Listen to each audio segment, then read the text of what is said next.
Hello, everyone. Welcome. You are attending the Navigating Child Abuse Prevention Resources and Interventions webinar sponsored by the Children's Safety Network. Welcome. I know many of you are joining, and we're, in the interest of time, going to go ahead and get started. My name is Dr. Melissa Merrick. I am the President and CEO of Prevent Child Abuse America. Prevent Child Abuse America is the nation's oldest and largest national nonprofit focused on the primary prevention of child abuse and neglect. So we really are excited about our conversation today. Formerly, I spent about 10 years at the CDC leading a lot of child abuse and neglect prevention efforts, including for about 8 years leading the Adverse Childhood Experiences portfolio. So I bring sort of a public health view to this work. I'm also a Children's Safety Network Alliance member and just proud to be facilitating this conversation today. In full disclosure, here is our funding slide. This project is really supported by HRSA of U.S. Department of Health and Human Services under the Child and Adolescent Injury and Violence Prevention Resource Centers Cooperative Agreement. So you can read the rest of the language there. This is sort of the disclaimer slide that we are all used to. Before I introduce the speakers, Kate Sinclair has a few technical announcements. So I would love to pass it over to you, Kate. Great. Thanks, Melissa. Audio recording for this meeting has begun. Can you hear me right now? You'll notice that your audio is being broadcast through the computer speakers. If at any point you have any audio issues, please dial the phone number that's on the screen, 866-835-7973, and remember to mute your computer speakers. That number is also in the audio notes pod in the upper left-hand corner of your screen. You are muted right now, and you will be muted for the rest of the webinar because there are quite a few of you. If you have any questions at any point during the webinar, please go ahead and put those in the question and answer pod on the bottom left of your screen. Up above the slides, you'll see a file share pod that says download today's slides here. That's where you can download today's slides. And this session is being recorded and will be posted on CSN's website within a week. And as a registrant, you will receive an email when that recording is live. Back to you, Melissa. Great, thanks, Kate. And without further ado, I just have the pleasure of introducing our speakers today. So first, I'll start with Kate Cerulli, is a professor of psychiatry and the director of Transform, which stands for Translational Research that Adapts New Science for Maltreatment, Community Engagement Core at the University of Rochester. And our other speaker today is Nancy Weaver. She is a professor of behavioral science at St. Louis University and the co-director of the Community Engagement Core of the Center for Innovation in Child Maltreatment at WashU. So as you see, we have some really esteemed colleagues today, and so I'm excited to hear from them, and then we will have time for some discussion at the end. So please feel free to continue throughout their comments of writing questions in the chat so that we can engage them in discussion afterwards. All right, handing it over to you. Thank you so much. This is Kate, and thank you all for being here to discuss this incredibly important work that all of you are doing and we will be discussing today. Our program, the Transform Research Center, is one of 3 centers nationally funded through NIH, through NICHD, and we are a collaborative between EDC, the University of Minnesota, the University of Rochester. As you all know, that sometimes when we hear these issues around child abuse and neglect and child safety, it can be difficult to hear the information. Please feel free to leave as you need, reach out for help if you need to. We do have a 1-800-HELP number. If you do choose to share this webinar with others in your network or your organization, you may want to alert your human resource program to let them know in case people reach out.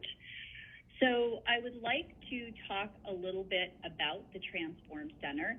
As many of you may know, national centers are divided. There is usually a central administration core, and then we have cores that focus on research projects and the dissemination core, which is the core that I direct. Today, I'm going to be sharing a little bit about our work products to help you in the work you do, which includes our webinars, fact sheets, and podcasts, which have all been recorded over the past few years, and a library that we have created available to you, not just the people that you work with, but also the people you serve.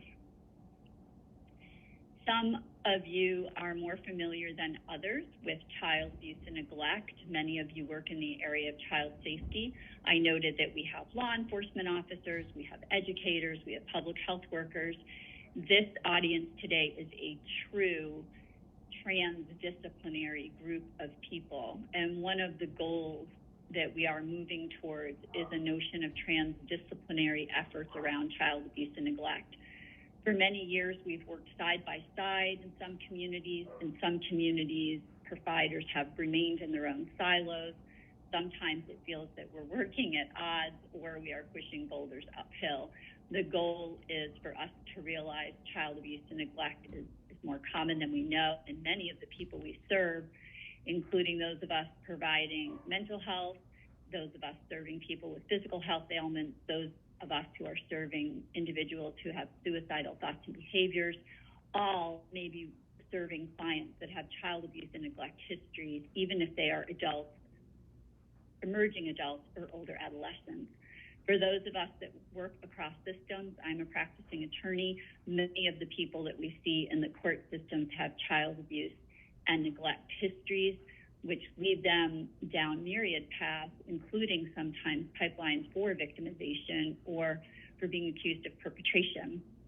As we think about today's presentation, from both Nancy and I, the goal is to help you have tools and resources to do the work that you do. To set the table, physical abuse is the intentional use of physical force, which can result in physical injury. There's a great website that the CDC has put out on violence prevention, which includes fast facts for child abuse and neglect. As many of you know, sexual abuse and emotional abuse are also included in state statutory language for child abuse. And there is an emerging field which is studying the breadth of neglect statutes, the failure to meet a child's basic physical and emotional needs. These can include housing, food, clothing, education, medical care. Sometimes what we see coming into child protective hotlines are allegations of parental neglect that, frankly, after investigation, more resemble poverty. So there is literature coming out which is trying very hard to distinguish the difference between poor parenting and parents that are poor, and how we meet the needs within the systems that we've created. Some of you may be surprised to know that at least 1 in 7 children have experienced child abuse and neglect in the past year. When we think about that, if we are an educator and we have 20 or 25 children in our classroom, if we are a pediatrician and we are seeing 30 patients in a day, if we are a law enforcement agent and we are responding to a certain number of calls each day. In 2020, 1,750 children died of abuse and neglect. Those are the cases that we read about in the daily news, we see on the evening news channels, and we hear about on the radio on our way to work. But what is important to know is that while those cases are important and newsworthy and are making headlines, there are children around us in the work we do every day that are often suffering in silence. These statistics that you see, other than the fatalities, often are underreported. In the work that I do, I will interview someone who is either incarcerated or facing incarceration, and when we talk about their childhood histories, how they navigated their childhood, where they were in space and time relative to their biological, adoptive, or foster parents, siblings, or if they have their own children, some of them will share that it is the first time they have talked about their child abuse and neglect histories.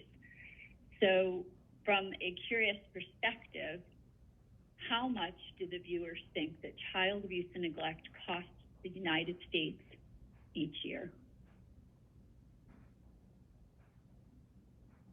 And as you can maybe see, the polls are coming in, and we will hold it in a moment. I still see numbers coming in, and you can see them on your screens. You have about 55% of you are hovering at 300 billion. Some of you guesstimated 100 billion, and about 24% of you answered more than 500 billion. The answer is that the United States government is paying more than 500 billion each year in addressing child abuse and neglect. And remember that that is a number that is calculated only by those cases that we know, not by the cases which I spoke about earlier, where we do not know that if we are a physician and we are providing care to someone, that they are suffering biopsychosocial consequences of a history of child abuse and neglect.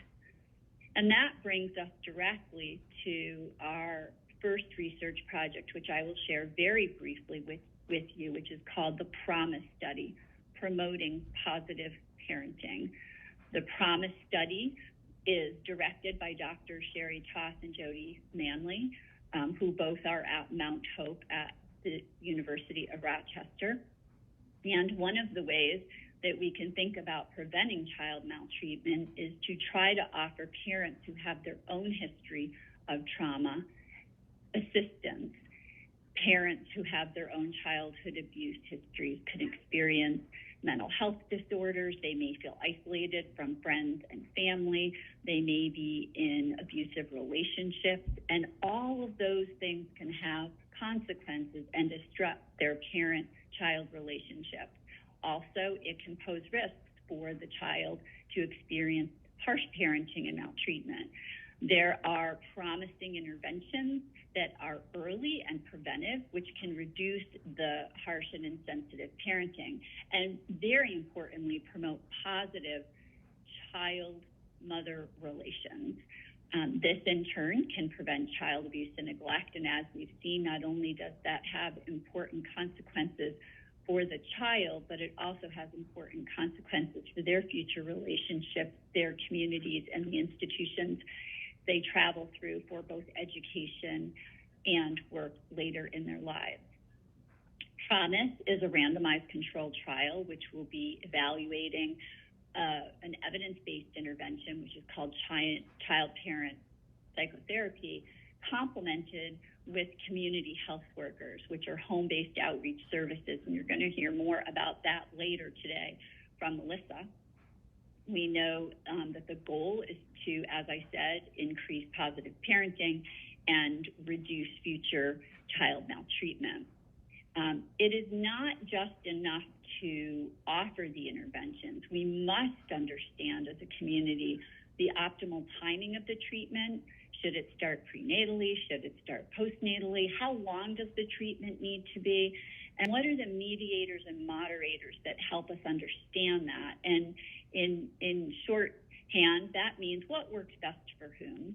So currently there are people enrolled in this study in 4 groups, one which has a community health worker and community services only, one group that has the community health worker and the psychotherapy starting in pregnancy and lasting for 6 months, one starting for pregnancy and continuing for 12 months, and one continuing 6 months after baseline for another 6 months. So you see these different groups, and we will be studying their outcomes based on a series of measures that the parents complete.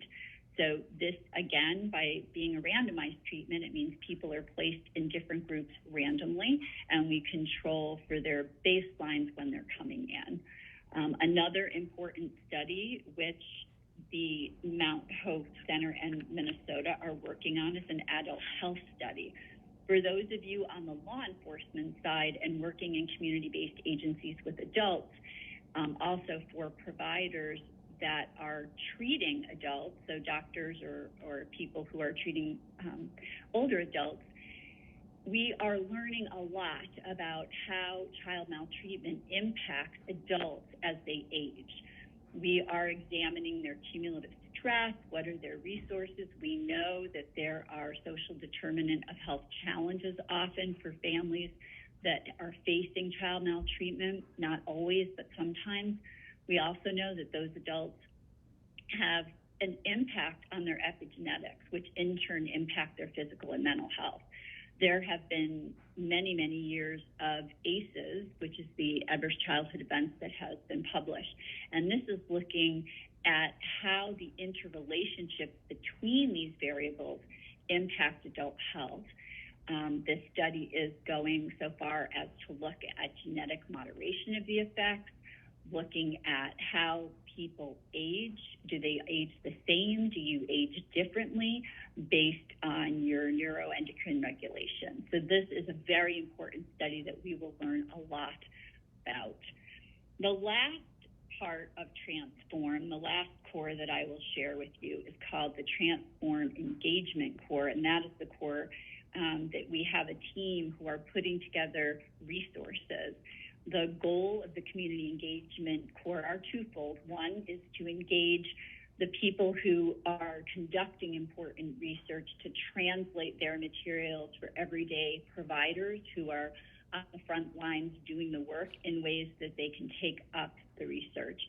As an attorney, the reason I agreed to participate and work with the Transform program in the beginning is I often see attorneys who are doing very complicated cases, and they often don't have access to the academic journals where scientists are publishing information that they need to know. They're either working in government legal offices that don't have subscriptions, or they don't have academic ties to allow them to read the peer-reviewed articles. So our goal is to get these peer-reviewed articles into everyday language, into people who are working directly with the children and the families. So provide education and training opportunities, which I'll speak to shortly. The first thing we did was start a national grid, and that was to try to understand in what states who is serving whom. We want to know when we are offering a webinar. For instance, we did a webinar on separation of children and parents at the border. We wanted to reach out to law enforcement officers who were working the border, who sometimes have to separate children because of policies. We wanted them to be able to engage with this webinar, and we specifically reached out to them. We also have a multidisciplinary community advisory board, which operated over 4 years with 3 meetings a year. And we involved people who were the providers and asked them, what are the topics you want to have more information about in the work you do? So some of the things we do, we have a podcast. These are free. They're on our website. The podcasts are around creating resiliency. How do we build resiliency in children? Understanding the impact of race in child abuse and neglect, and the concept of race, how it started and how we think about it. There is a podcast with Dr. Sean Nelms, which I encourage the educators on this webinar to listen to. Sean Nelms increased the graduation rates among a school that was really struggling, and he also reduced the number of in-school suspensions. He has created amazing programs behind the school walls. Support over silence, you'll hear from Nancy momentarily, and how to help children using technology to reach out for help. And then lastly, childcare in the court system. Next, we also have fact sheets, and I'll share one in a moment. The fact sheets are to help take complicated information, such as the neuroplasticity of the child's brain, and reduce it to infographics and a few resources that will be able to describe the concept in ways that we can put into use. We also have research spotlights to let you know the research that's currently happening and how we hope to improve services.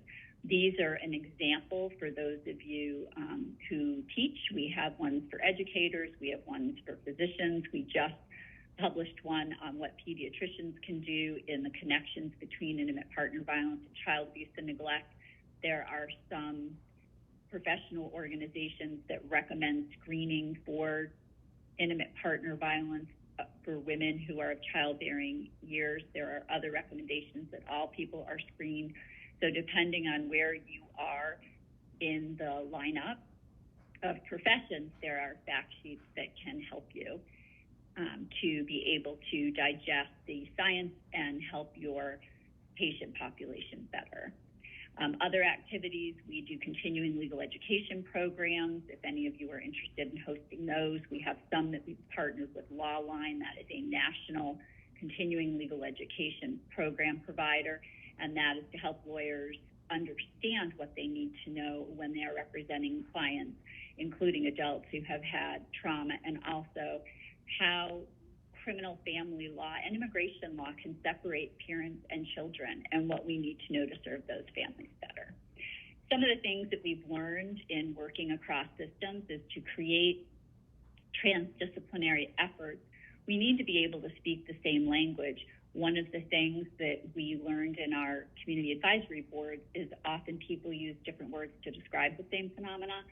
So that was important for us to establish common languages. We also had no acronyms. We tried to encourage our providers to not use acronyms when they were speaking. We also got away from using titles because sometimes the participants or our patient populations were less inclined to speak if other people were being referred to with titles at the table. We also encouraged interdisciplinary audiences to participate. And at the end of some of our programming, we would ask people in an email exchange with a survey whether they had felt heard at the table and if there was something else that they wanted to say that they didn't feel able to say. We are thrilled to see the numbers on this particular webinar, but we know that people are kind of hitting their maximum capacity on Zoom. So now we are trying to figure out how to offer our webinars for recordings later that people can watch at their leisure. We also have been converting some of our programming. If you look at our archived webinars, you will see them being accessible to those who need to have subtitles and captions as well. The last thing I will share you with is pivoting to technology. We are ready to be moving to other technologies to engage children, and that includes for us moving to TikTok, and we've just encouraged our communicators who are scientific providers to engage with LinkedIn. We are also creating websites inside and outside of our university so they will be accessible to others. Lastly, important for all of us as we're disseminating our work to think about the message we are trying to convey. This is the Academy Health notion of how we communicate science. How do we get peer-reviewed articles out is important, and often people are graded as a scientist for tenure and other promotions on the number of peer-reviewed materials, but legislators and judges and other busy professionals don't have time or access, as I said earlier. So we are encouraging our center to think about white papers, to consider press releases, op-eds, consider blogs, social media, conferences such as this, and in-person briefings with policymakers and others who need access to the information. So what we can do to reduce child abuse and neglect is try to strengthen economic supports for families that are struggling, understand the social norms, and Nancy will be speaking momentarily about how to support parents and encourage positive parenting, providing quality care and education. We have a crisis nursery in Rochester and Owens House, 24/7 drop-off for parents who are unable to parent in a moment, no shame and no blame. And people drop off 24/7 for all kinds of reasons, and sometimes they simply need a break from parenting. And then lastly, to intervene to lessen harm and provide future support for children. I want to thank you. Our website has been posted in the chat, and you can follow us on Twitter, on LinkedIn, and Facebook, and I will now turn it over to Nancy.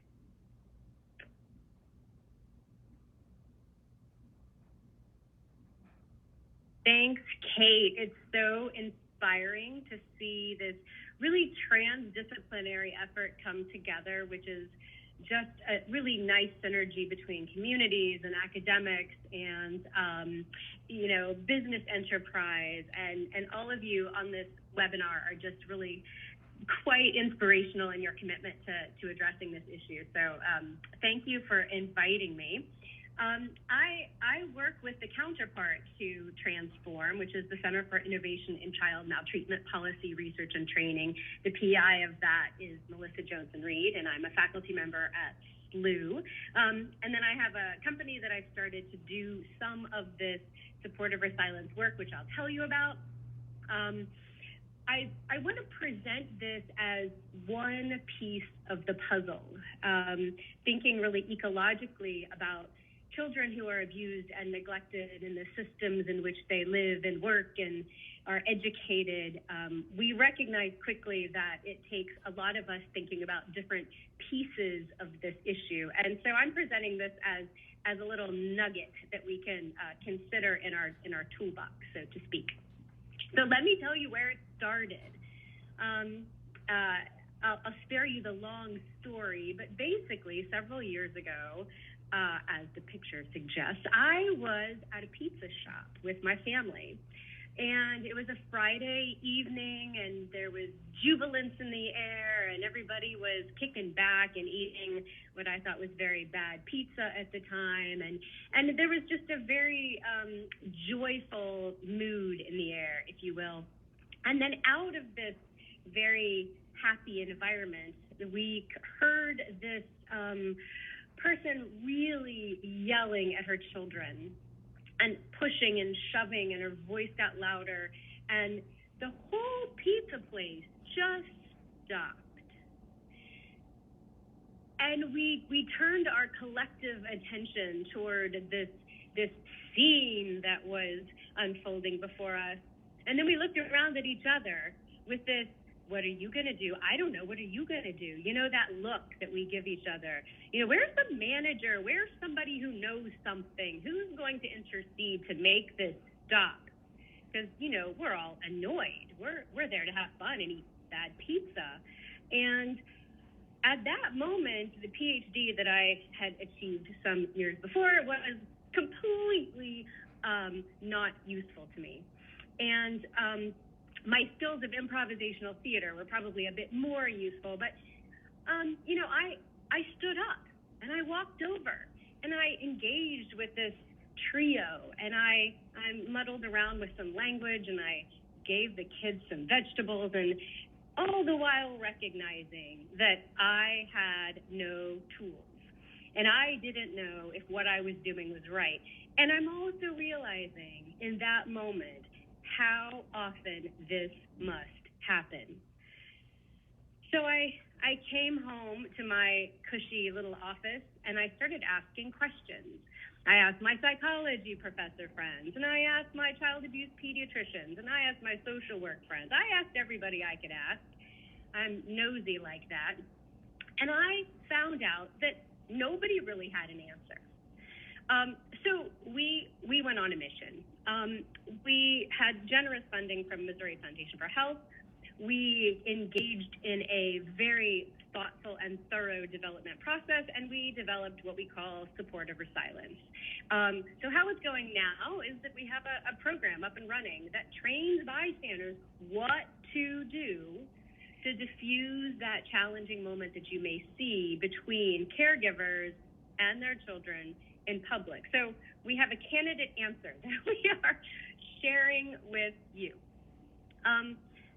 There are three tenets to support over silence for kids, and they are here on this slide. And this has anchored our work. This approach is judgment-free and understands that there are cultural differences and similarities in how we all approach parenting. So judgment-free means that our approach makes us or encourages us to be very thoughtful in how we turn our attention to a struggle, that we set aside the side eye, or we don't raise our own voices, and we approach the situation with curiosity and support. It's also effective. We've done a few studies with a few different groups and have shown that this approach really engages the bystander, and it's very action focused. So with a couple or 3 hours of training, we can really provide a very explicit strategy for how you work through that decision-making and engagement process. So I'm going to quickly talk to you a bit about what this looks like. I'm gonna highlight the development, how we arrived at this program, tell you a little bit about how we're implementing it, and then a nod to evaluation, because as any good public health practitioner knows, this is a very iterative process. So we've gone about this in a discovery, entrepreneurial sort of way, if you will.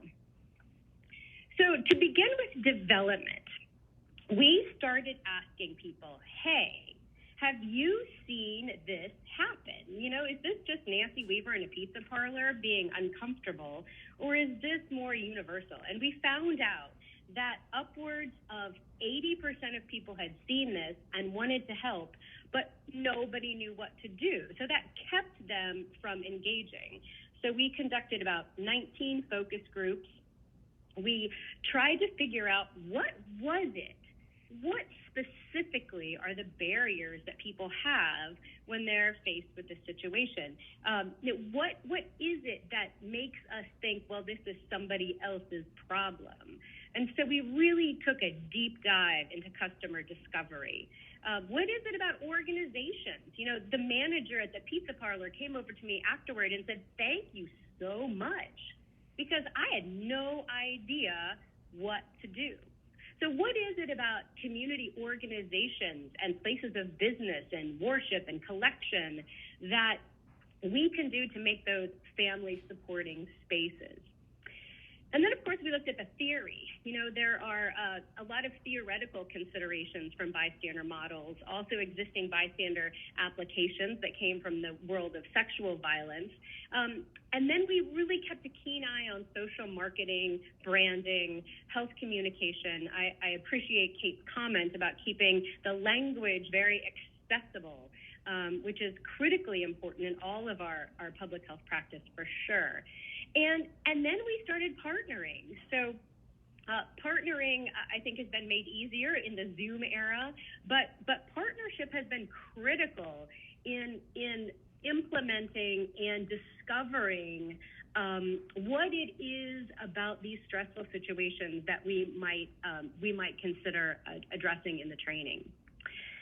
So the end of that development process is that we wanted to give bystanders the skills to confidently diffuse a challenging moment between a caregiver and a child. And we do that by achieving these 4 objectives.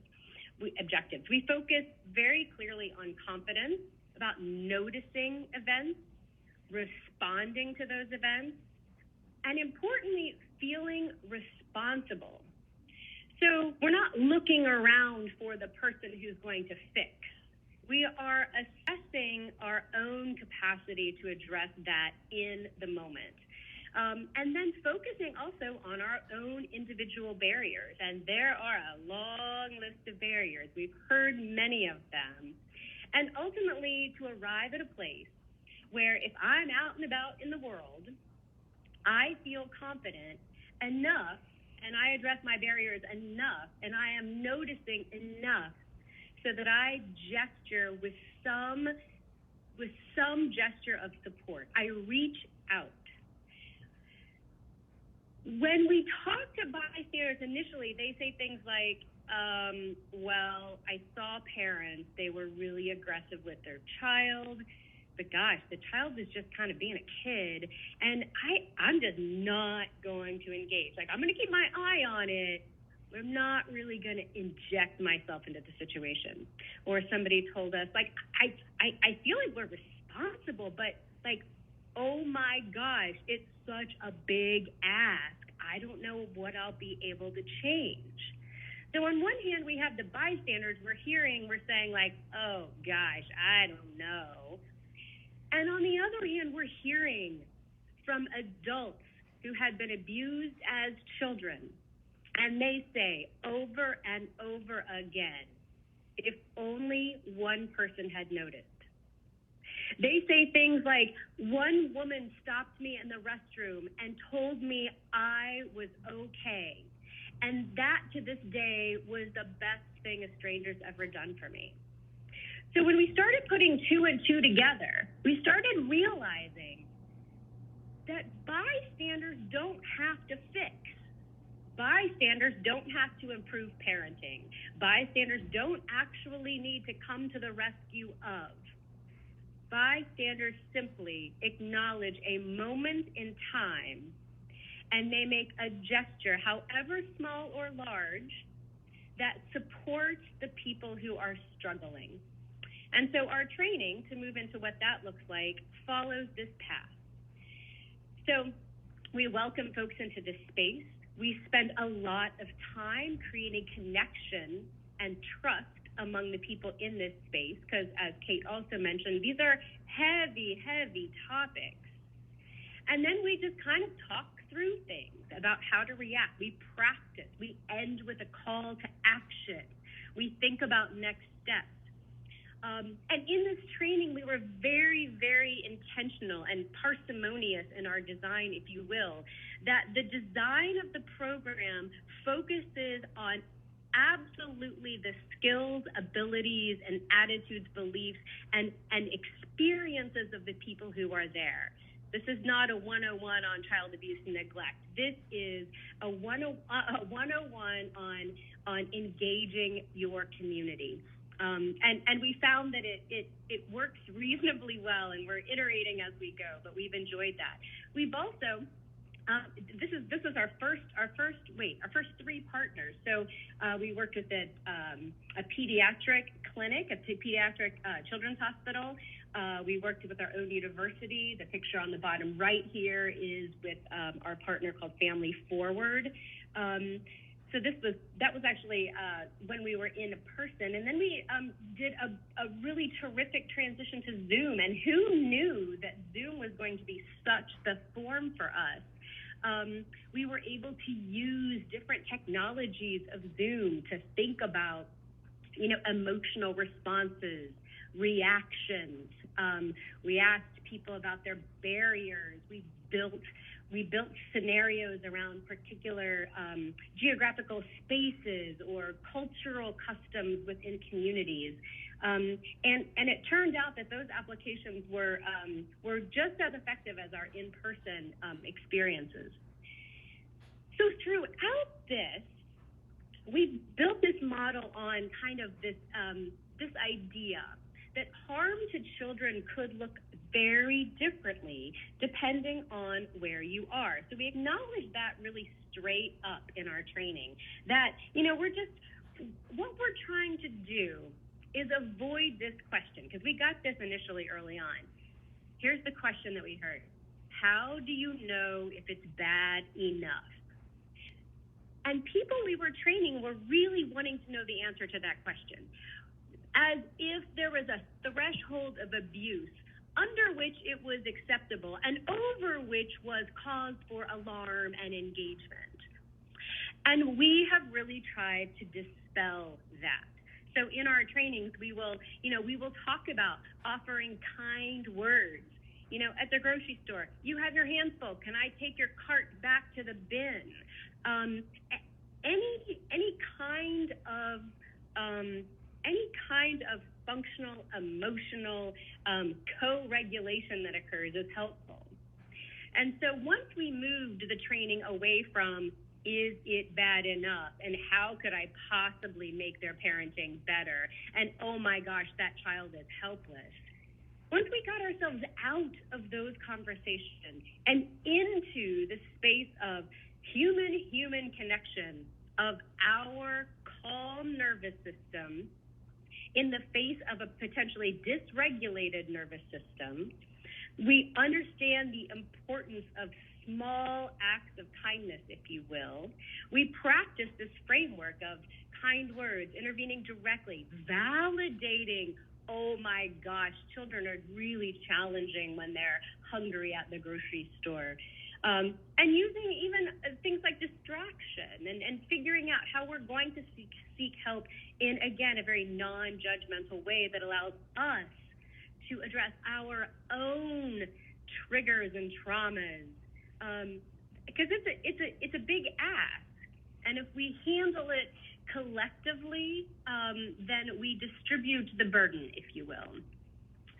We end our training with a personal plan. And so these are the 5 items that we are gearing the training towards, that are really consonant with those beginning objectives of paying attention, reaching out, noticing, feeling responsible, not for fixing, but for responding. How do I take a pause in my own nervous system excitement of the situation and approach things calmly? And how am I going to use that to be non-judgmental in how I approach a struggle? So then we, of course, wanted to know how things were going on Zoom. So we, did a little ditty of an evaluation, and it seems like it's very possible to have these heavier conversations on Zoom.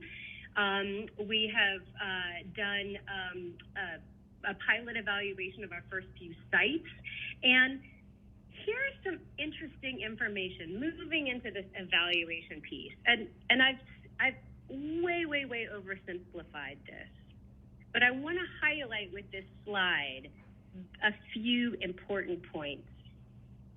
We asked folks at the beginning, before we conducted the training, how did you react the last time you saw a caregiver yelling at a child or physically hurting a child in public? And look at that number there. Pre-training, 46% of people ignored that yelling or physically harmful experience. 46% of people ignored. A few intervened directly, a few tried to distract. Look what happened after. Nobody ignored. Not one participant who was in part of our training said that they had walked on by.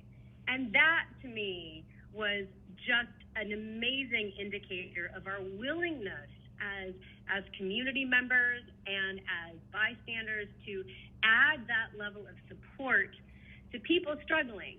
And I don't have to tell you, people are struggling. We know there's a whole host of reasons that our communities and our organizations and our neighborhoods are struggling. And if we have the ability to validate the struggle, bring some tools to that interaction, and co-regulate when we can, that goes a long way. We also saw lots of we saw a lot of changes and significant changes in these other outcomes as well. So I feel like I can be direct. I feel like I can address some barriers. I feel like that it's my job to help. And so we've really, we think, mobilized a community and given them very concrete skills about how to address things. So where we're going then is to scale. So we're scaling our program. We are using it to think about parenting strategies generally, reaching new audiences, partnering with new communities and new organizations, and really allowing this kind of approach to help inform some of our parenting ideas as well. Parents want to be good parents. For the most part, kids want to be good kids. We are limited in part by what our nervous system is doing to protect us at any point in time. And if we have the support of people in our communities, it could make us all feel a lot better in those spaces where there's stress. So to learn more, we'd love to hear from you at supportoversilence.org, or you can find our website, and there's a little button where you can sign up for more information. You can also find me on LinkedIn, and I am happy to hear any questions or also any invitations for partnering iterations or applications. Like I said, we are very excited that this mechanism of these child abuse centers has been very transdisciplinary, and we're so excited to attract to this conversation lots of folks from different disciplines. So we're looking forward to that conversation. So thank you.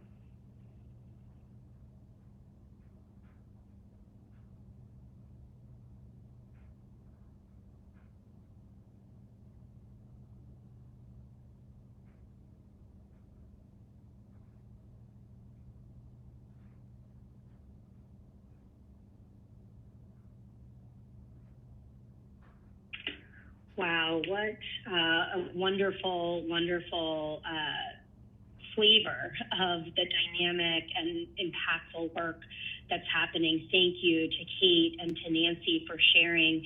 And a reminder to all of us that we have an opportunity to dialogue and have a discussion with Nancy and Kate now. I know some of you have sent in questions when you registered that I have in front of me, but if there are other questions, please continue to put them into the chat and I will just get us started. First of all, I think what we've heard so far is just a public health approach to child abuse and neglect prevention, right? And to remind all of us, public health is what we as a society do collectively to assure the conditions in which all people can be healthy. So it means that it takes all of us. It takes all of you on the phone, on Zoom or whatever platform we're on today, all the different disciplines. It takes bystander approaches and traditional approaches. It takes programs at the front end, mitigating trauma all along that prevention continuum. So as in the spirit of this conversation, as we navigate the prevention resources and tools, I am just, again, so thankful to Kate and Nancy and the energy that you bring also to this work, because prevention is possible. So it makes sense that we need to be joyful and hopeful and really planful for what the future is going to be, right? We all want what's best for our kids. I want to echo that. I think parents are doing the very best we can do. Certainly in the last several years, a lot of these questions are around, parenting is always challenging, but parenting during a global health pandemic, during a time of really acute racial and civil unrest, during a time that we couldn't even go to the pizza parlor, right? Like we couldn't even have those normal outlets with this physical distancing. The truth is that there's a lot of heaviness on parents and on families. And so when we reframe that to, but we all have a role to play in prevention, I think we take back the power and we recognize that when we partner, prevention can happen in partnership. And I just think, thank you to Nancy and Kate for really energizing me. I've been in this field a long time as well, but I feel like this is always really exciting. So let's get to some of the questions. So first, we have a question around if there's any evidence to guide youth serving organizations regarding their role in preventing child abuse and neglect more broadly. Do you all know of any specific tools? Well, I can tell you with the community-based agencies we work with in Rochester, we think some of the tools are offering social determinants of health that are needed. The basics: housing, clothing, food. There was a question that popped in about the 24/7 drop-off. That 24/7 crisis nursery is operated by a community-based organization serving birth through the early 20s. It's called the Center for Youth. There's only 17 states that have crisis nurseries. We are lucky enough in New York to have 2 right in Rochester. A group of us started the first one, the Crisis Nursery of Rochester, based on the Minnesota model. And it started because there was a group of moms across all ages, including parents who were grandparents caring for their grandchildren full time. And we got together and said, gosh, if it's tough on us and we have some of our social determinants, how hard it must be when you don't have anything. And the crisis nurseries do not require a pre-reservation. You can call in the moment. Each staff member is paired with a volunteer. They are mandatory child abuse reporters, but they are looking to support the parents, like what Nancy spoke directly about. The staff is trained, and I drove a young woman over there not that long ago. When I picked her up, she lived 9 houses from the nursery and didn't know it was there despite signage and flags. And so we need to not only be delivering these basic needs to people so they can parent. This young woman had a baby that she was caring for by herself.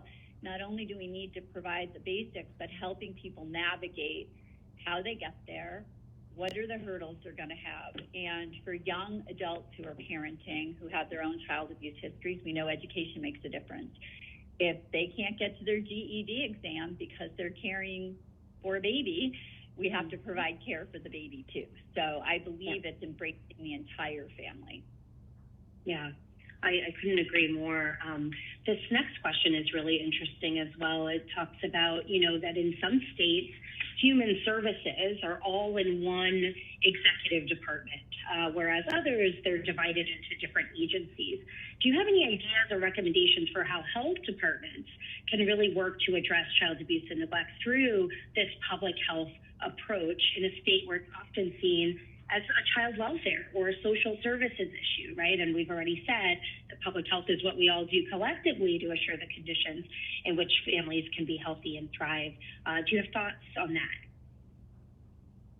I really appreciate that question because I come from public health. And I was looking around to my public health friends saying, like, where are y'all doing child abuse and neglect? And, well, you'll need to go down the road, ask the social work folks. And I think disciplinarily, it sort of found a home there. And then our contemporary understanding of the social determinants, of neuroscience, of the role of schools, the role of mental health. We now know the boundaries of this issue better than we did before. And because of that, we are engaging all sorts of sectors in this work. And I remember one of the first trainings we had, we trained the housekeeping staff at a local hospital in support of violence for kids. And this one woman said, well, I didn't even really know I was allowed to do that, let alone encouraged to do that. Mm-hmm. And she told a beautiful story how she just walked up to a family that was struggling and held their hands and said a prayer with them, and off they went. And she was just really happy with the invitation we gave her. So sometimes I think that, yes, we're siloed in how we handle this in academia or in practice. But as long as we open the invitation to everyone explicitly and find ways for that to happen in a really intentional space, I think we're going to make huge strides. Because one more point, what we're learning how about the brain and regulatory issues of our nervous systems and how those relate to how we interact as parents and children, I mean, we're just making huge strides when we're relying on partners. So I'm excited about that. Yeah, I share your excitement on that. And I think, my comments here are we've really developed as a pretty reactionary system, right? And I would say system broadly, right? Where we wait until families are in crisis to provide some of the services and supports that could have prevented them from being in crisis in the first place. And as we really try to transform into a more child and family well-being country and system, right, where we try for families to get what they need when they need it, before they're in crisis, in their own communities, by people who look and feel and smell like them, without stigma, we're able to really, again, embrace that public health approach where we are having solutions on the front end that keep them from being in crisis. And so there is a question around home visitation. I think that's a perfect example of, voluntary evidence-based home visitation programs, things that are available to families before they are known by child welfare or other kinds of systems. Having a family support specialist or a home visitor work with families to meet them where they are, to make sure that their transition to new parenthood or other transitions in life are safe and secure.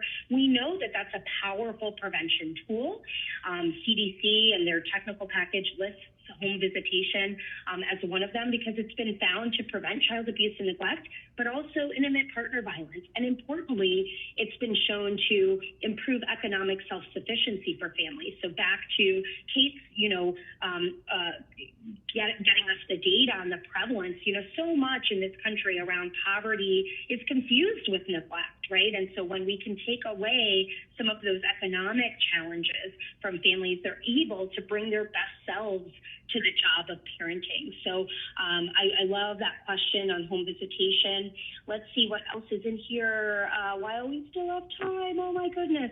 Okay, I'm a child psychologist by training, so I love the one here that I think is really, especially as it relates to the bystander stuff, There's someone that's saying, I know when I've seen these kinds of situations in the past, I get really uncomfortable and my mind races and my palms sweat and I don't know what to do. Are there ways that bystanders can manage their own response? Right. That's something we hear a lot, that we each approach that in a really stressful way. Seeing it is stressful, and also reliving any experience that we've had is stressful. And so we practice this art of response. And the power of the pause, whether we're training parents, whether we're training bystanders, so that we're not reactive, and that we are deciding in that moment what approach might fit us best. And I like that because the pause allows us to be thoughtful and turn down the temperature. And so in the training, we really practice that. Can we get our own nervous system to a space where it can be supportive and we can co-regulate with somebody else? And that takes a little bit of practice. Can you give us a concrete example? We're seeing a lot of questions on a concrete example on how someone might be able to approach a situation like this. Like, do they say, are you having a rough day? Or what could they do? I think this would be a great action-oriented way of closing us out today. So the big pieces of the pie are validation, and that's very consistent with our therapeutic models. So you might even say to a mom who's struggling, it looks like you are having a really difficult time. That's totally reasonable. Or you say, even address it to a child. You really wanted that candy bar in the checkout line. I know, it's really hard when you want something and you can't have it. Simple validation is helpful. Or even to the mom, something practical. You know, can I carry your bag for you? Or even something distracting. I mean, I'm a goofy person, so if I see something going on, I could start singing The Wheels on the Bus in the middle of the produce aisle. And that takes the attention away from the thing that's heavy. So there are a whole bunch of tactics depending on who you are and what the situation calls for. But really validation and then figuring out the next step is the place to start. And I love that. I also think being comfortable with it, if you are, to ask, is there something I can do to help? Yeah, I love these practical solutions. I can talk to you all for another 2 hours, but we are at time. I want to thank you so much again for the work you do, but really the energy and the passion and the way that you do it. I'd also like to thank all of our participants today. Make sure to fill out the evaluation. It's going to appear on your screen here shortly, so that we can see what you want in the future. But that's all the time we have today. Thanks, everyone. You all have a role to play in preventing child abuse and neglect.